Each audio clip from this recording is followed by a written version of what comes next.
जय हिंद दोस्तों। आज हम पढ़ने वाले स्ट्रिंग के बारे में। प्रीवियस लेक्चर में हमने एरे पढ़ा था। हमारे फोर्थ चैप्टर हमने स्टार्ट किया था एरे और स्ट्रिंग। उसके अंदर हमने एरे पढ़ चुके हैं और हमारा सेकंड पॉइंट है स्ट्रिंग। तो मैंने प्रीवियस लेक्चर में मैं आपको बताया था कि हमारे डेटा स्ट्रक्चर के पॉइंट ऑफ व्यू से और इंटरव्यू के पॉइंट ऑफ व्यू से बहुत ही इंपॉर्टेंट टॉपिक्स है एरे और स्ट्रिंग, क्योंकि एरे और स्ट्रिंग पर ज्यादा क्वेश्चन पूछे जाते हैं हमारे इंटरव्यूज में और कॉम्पिटिटिव एग्जाम में। और साथ ही साथ हम रियल टाइम प्रोजेक्ट में भी एरे और स्ट्रिंग का ज्यादा से ज्यादा यूज करते हैं। तो इसकी वजह से हमें एरे और स्ट्रिंग अच्छे से पढ़ना है। मैंने प्रीवियस लेक्चर में आपको एरे बहुत ही अच्छे से समझाया है। अब इस लेक्चर में आपको मैं स्ट्रिंग अच्छे से पढ़ाने की कोशिश करूंगा और आप भी फोकस करके देखिए, पूरा वीडियो देखने की कोशिश करिए। चलिए तो फिर गाइस, मैं आपको एक शॉर्टली स्ट्रिंग के बारे में आपको सब कुछ बताता हूँ। String is the collection of the characters. कुछ कैरेक्टर का कलेक्शन होता है, उसे हम स्ट्रिंग कहते हैं। अभी कैरेक्टर कौन से ABCD है हमारे, ये क्या हो गए, कैरेक्टर्स हो गए। इनका जो कलेक्शन है, एक ग्रुप है, उसको हम स्ट्रिंग कहते हैं। अभी कुछ मैंने पॉइंट्स लिखे हैं स्ट्रिंग के बारे में, वो स्टेप बाय स्टेप आपको मैं एक्सप्लेन करता हूं। String is the sequence of the characters. String क्या है? सीक्वेंस है कैरेक्टर्स का, जो कलेक्शन बना है कैरेक्टर का। जैसे कि हेलो, एक कलेक्शन बना है कैरेक्टर का, इसका सीक्वेंस है स्ट्रिंग। जैसे कि HELLO, ये क्या हो गया? सीक्वेंस हो गया कैरेक्टर का, वन बाय वन। सेकंड है string are used for storing the text. ये हमारा टेक्स्ट है, राइट? तो ये स्ट्रिंग है और एक टेक्स्ट क्या कर रहा है? स्टोर करता है। क्या करता है? मेमोरी में, यूजिंग द ASCII वैल्यू। हर एक कैरेक्टर की अपनी अपनी ASCII वैल्यू होती है।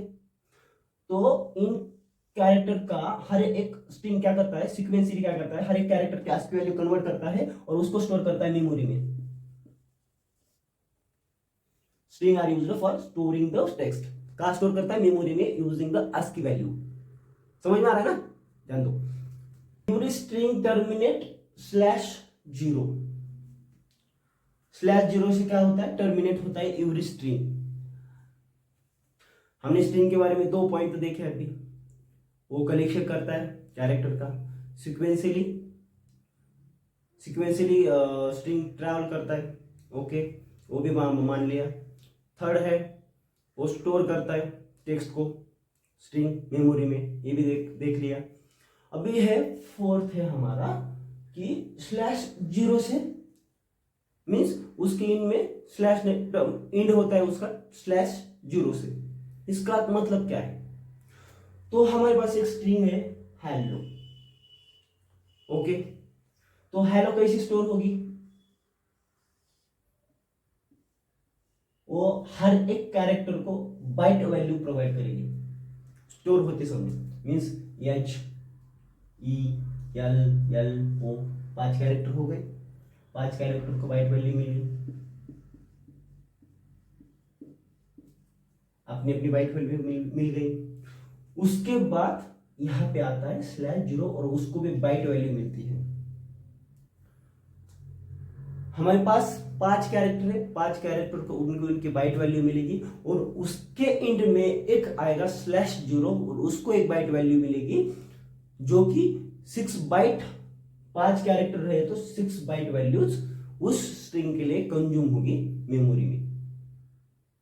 समझ में आ रहा है ना? Terminate of slash in means उसके अंत में एक नल वैल्यू होती है स्ट्रिंग के अंत में। एक भी कैरेक्टर रहा स्ट्रिंग में तो उसके अंत में /0 होता ही होता है, ओके। नेक्स्ट, अभी स्ट्रिंग कांस्टेंट है क्या? स्ट्रिंग कांस्टेंट है क्या? ये बहुत इंपॉर्टेंट है, लेट्स ध्यान दो। Sequence of 0 or more characters enclosed between double quotes, ये इंपॉर्टेंट है।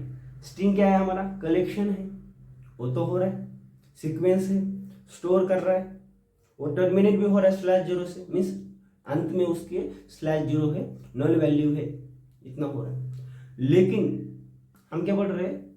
String enclosed between double quotes, means उसको बोल रहे हैं हम स्ट्रिंग कांस्टेंट। ये क्या है? तो हम प्रोग्राम में स्ट्रिंग डबल, जो भी हमारी स्ट्रिंग होगी वो डबल कोट के अंदर लिखते हैं। डबल कोट के अंदर लिखते हैं, राइट। तो जो स्ट्रिंग डबल कोट के अंदर है उसे ही हम स्ट्रिंग बोलते हैं हमारे प्रोग्रामिंग लैंग्वेज में। जो स्ट्रिंग स्टार्ट डबल कोट से होती है और इन डबल कोट से होती है उसको हम स्ट्रिंग बोलते हैं। और जो कैरेक्टर सिर्फ सिंगल कोट से स्टार्ट होता है उसे हम बोलते हैं कैरेक्टर, वो स्ट्रिंग नहीं है। ये दोनों का इतना डिफरेंस है।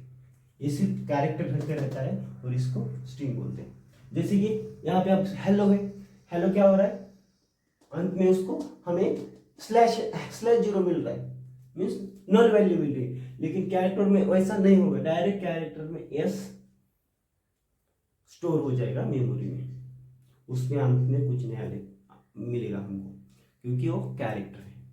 सिंगल कोट के अंदर होता है कैरेक्टर होता है, डबल कोट के अंदर होता है वो स्ट्रिंग होता है। इतना समझ में आया? स्ट्रिंग और ये होगा स्ट्रिंग और ये कैरेक्टर।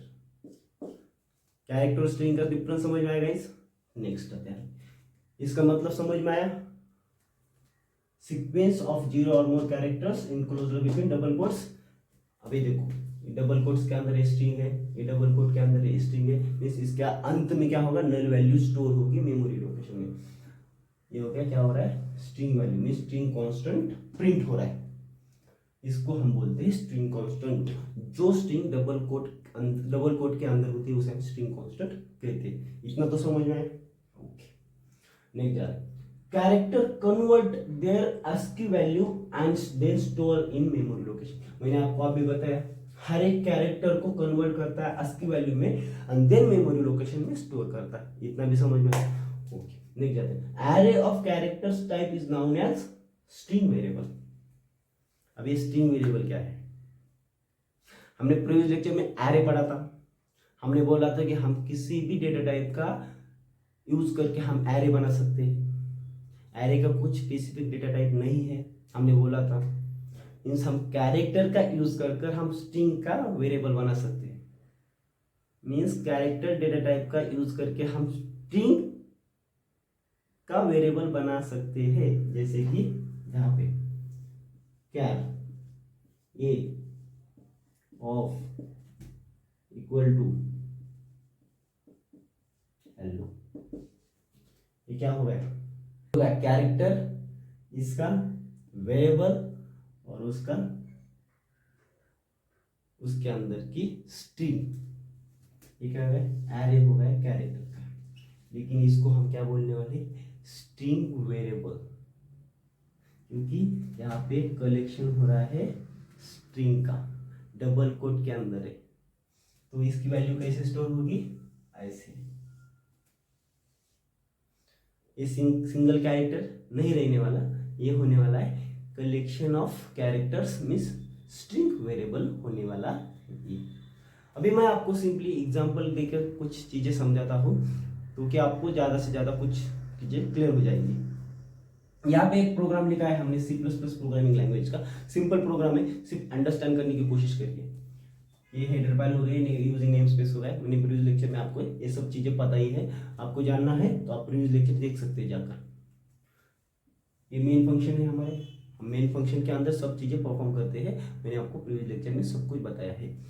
चलिए फिर हमने ले लिया है कैरेक्टर स्टार, एक पॉइंटर लिया है कैरेक्टर डेटा टाइप का, और उसके अंदर एक स्ट्रिंग ली है हेलो।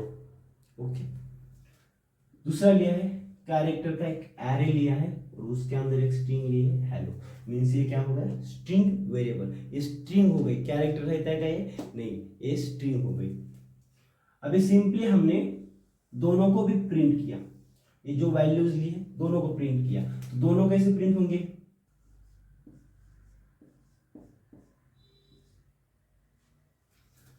ये वाला ऐसे होंगे प्रिंट, स्ट्रिंग है ना।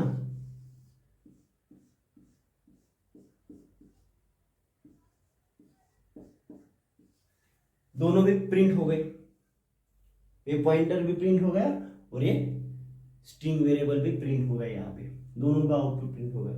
लेकिन नेक्स्ट स्टेप पे जो हमारा एरे है स्ट्रिंग वेरिएबल है उसको हमने उसके जीरो को, मैंने बोला था कि एरे क्या क्या करता है, इंडेक्स जीरो से स्टार्ट होता है और n-1 तक, राइट। तो यहाँ पे जीरो कौन है, h है, और इसका क्या है फिर 1 2 3 4, कितने एलिमेंट्स है हमारे पास, कितने कैरेक्टर्स है, 1 2 3 4 5, 5 हो गए, 5 - 1 4, जीरो से लेकर 4 तक। फिर यहाँ पे जीरो पर हम क्या दे रहे हैं, एफ दे रहे हैं। अभी एरे ऑफ जीरो को हम क्या दे रहे हैं, एफ दे रहे हैं, यहाँ पे एफ दे रहे हैं। फिर इसकी वैल्यू कैसे प्रिंट होंगी, F E L L O हो जाएगी प्रिंट, राइट। फिर ये हो गया खत्म, जो हमारा स्ट्रिंग वेरिएबल है वो परफॉर्म कर जाएगा, मीन्स इस जीरो के वैल्यू एच है, जीरो की वैल्यू जो कैरेक्टर एच है वो रिप्लेस हो जाएगा एफ से, हो जाएगा।